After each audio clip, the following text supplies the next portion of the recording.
Anak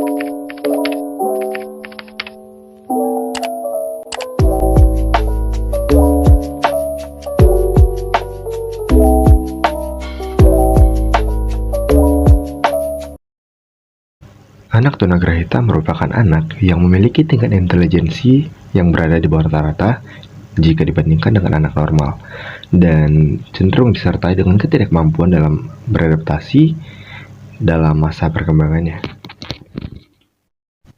Dan dalam video kali ini, kami telah merangkum beberapa fakta yang kami dapat di lapangan tentang anak tunagrahita. Nah, ini Zainal, siswa tunagrahita dari SLB Melati yang kami jadikan subjek penelitian kami. Dapat kita lihat kalau keterbatasan tidak menjadi halangan bagi mereka untuk bermain dan tertawa bersama. Zainal merupakan siswa tunagrahita, dapat bermain stick bersama teman yang merupakan tunarungu, dan dapat kita lihat kalau mereka sangat menikmati permainan tersebut. Dapat kita lihat saat bukan giliran Zainal bermain, dia tetap berada di situ dan tetap menemani teman-temannya untuk bermain bersama. Dan dia tidak memilih untuk sendiri, dia lebih memilih untuk bergaul dengan teman-temannya dan bermain dengan asik. Ini Zainal, dan dapat kita lihat dia dapat ke toilet sendirian. Kami juga bertanya ke guru mata pelajaran Zainal tentang bagaimana pengalamannya mengajar anak tunagrahita dan apa saja kendala-kendala dan tips yang dapat ia berikan untuk menangani anak tunagrahita. Metode pembelajaran seperti apa yang tepat digunakan untuk menangani anak? Jadi kalau misalnya minta papan nulis tidak bisa banyak-banyak. Kadang pakai alat peraga. Baik, pakai alat peraga ini kalau dibandingkan peraga juga ya. Kalau dibandingkan sekolah reguler malah lebih banyak pakai alat peraga. Pakai karena orang itu lebih senang kalau misalnya pakai alat peraga dan lebih mudah paham. Apa perbedaan dari sistem pengajaran antara anak normal dan anak tunagrahita? Dan sebenarnya fokus pengajaran ke anak tunagrahita itu yang seperti apa sih? Pastinya kalau anak SLB dengan anak sekolah reguler pembelajarannya itu perbedaan, ada bedanya. Banyak bedanya. Dia anak SLB ini sebenarnya kita fokuskan keterampilan, kemandiriannya. Misalnya kita bisa kalau SD itu bisa memakai sepatu, memancing baju, itu sudah termasuk perkembangan yang bagus itu bagi anak SD. Apalagi tunagrahita ya, beda sama tunarungu. Kalau tunarungu itu kan sebenarnya normal, hanya pendengarannya aja gitu kan. Nah, seperti si Zainal ini, nggak bisa pakai sepatu, sekarang tidak bisa. Berarti karena bersekolah di sini ada perkembangan terhadap keterampilan hidup. Banyak sekali. Setelah mereka sekolah itu banyak perubahan. Beda sangatlah anak yang bersekolah sama yang tidak.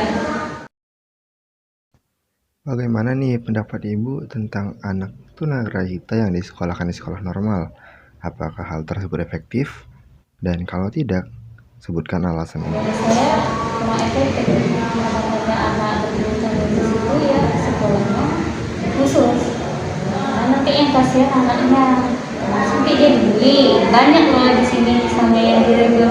Si Zainal dulu diregul ya Zainal, SD normal ya.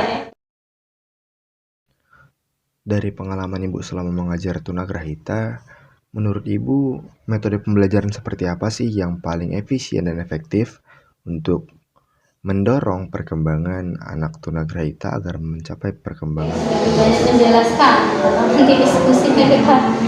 Makanya kemampuannya beda-beda ya kan. Ada satu banyak ngomong, satu diam, jadi malas. Udah sering juga misalnya sekali seminggu saya buat kelompok. Udah lah Bu, apa gini. Nggak mau. Tapi kalau menjelaskan nanti orang tuh gini kan. Makanya pakai alat peraga jadi lebih. Apalagi kalau misalnya lebih pakai apa namanya? Yang fokus ya. Cuma kadang letak kita terbatas, jadi tidak bisa lebih kan. Kalau bagian fokus mereka itu nanti jam istirahat tuh lupa. Tapi kalau misalnya kita cuma nulis di papan tulis, kita bosan. Kalau orang istirahatnya setengah 10 sebulan udah minta istirahat. Memang alat peraga sangat berpengaruh sama anak sekolah. Kami akan menampilkan hasil pembelajaran Zainal yang kami dapatkan dari guru mata pelajarannya.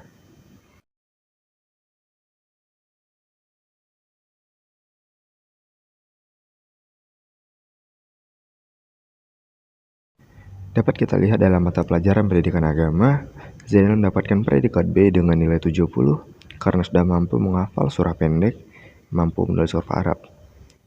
Dalam mata pelajaran pendidikan PKN, Zainal mendapatkan predikat B dengan nilai 75 karena sudah mampu mengikuti guru saat melafalkan isi UUD 1945 dan mampu menulisnya. Dalam mata pelajaran bahasa Indonesia, Zainal mendapatkan nilai 70 dengan predikat B karena mampu membuat pertanyaan dan menjawab pertanyaan yang berkaitan dengan materi bahasa Indonesia yang disampaikan oleh guru. Namun, dalam pelajaran matematika, Zainal mendapatkan nilai 65 dengan predikat B karena kurang mampu dalam menyelesaikan perkalian, pecahan, dan kuadrat. Dalam mata pelajaran SDBP, Zainal mendapatkan nilai 70 dengan predikat B karena sudah mampu menjahit tangan, mampu membuat gelang dengan tali kur. Dan dalam pelajaran PJOK, Zainal mendapatkan nilai 80 dengan predikat A karena mampu menservis bola, menendang bola tepat sasaran, dan mampu lari jarak jauh dan lari estafet. Dalam muatan lokal, Zainal juga belajar tentang praktek sholat dan mendapatkan nilai 70 dengan predikat B karena Zainal sudah mampu melakukan gerakan sholat dengan benar dan mampu membaca bacaan sholat 5 waktu. Dan dalam program khusus, Zainal sudah mempelajari tentang bina diri dan mendapatkan nilai 70 dengan predikat B karena mampu mengisi waktu luang dengan hal-hal yang bermanfaat seperti sholat ke masjid, bermain bola di lapangan, dan aktif dalam bermanja masjid. Nah, dapat kita lihat di semester 2 kalau tinggi badan Zainal itu naik pesat dari 165 sampai 170 hanya dalam satu semester. Dan Zainal juga aktif dalam ekstrakurikuler, volleyball, dan bulu tangkis. Dan dapat dijalan dengan baik juga loh.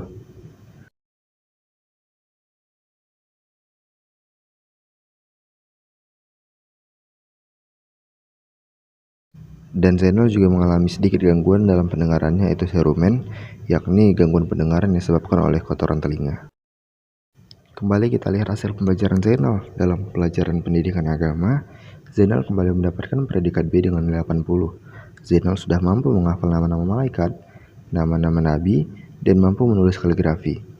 Dan dalam pelajaran PKN, Zainal mendapatkan predikat B dengan nilai 75 karena mampu memahami makna undang-undang dasar dan mampu mengikuti norma-norma yang ada di sekolah maupun di masyarakat. Dan dalam bahasa Indonesia, Zainal mendapatkan predikat B dengan nilai 70 karena mampu mendengarkan cerita yang dibacakan oleh guru dan mampu menjawab pertanyaan yang diberikan oleh guru. Dan dalam matematika, Zainal mendapatkan perkembangan yang cukup pesat, mendapatkan predikat A dengan nilai 80 karena Zainal mampu menyelesaikan pembagian, pecahan, dan lambang bilangan. Dan dalam SBDP, Zainal mendapatkan predikat B dengan nilai 70 karena Zainal mampu membuat kemoceng, membuat sapu lidi, dan juga keterampilan lainnya.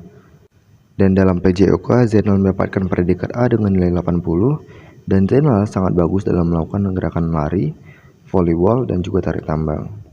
Dalam pelajaran praktek sholat, Zainal mendapatkan predikat B dengan nilai 70 karena mampu melakukan gerakan sholat dan hafal bacaan sholat 5 waktu. Dalam pelajaran bina diri, Zainal mendapatkan predikat A dengan nilai 80 karena Zainal mampu mengisi waktu luang dengan baik, datang ke sekolah tepat waktu, dan mampu bersosialisasi dengan baik.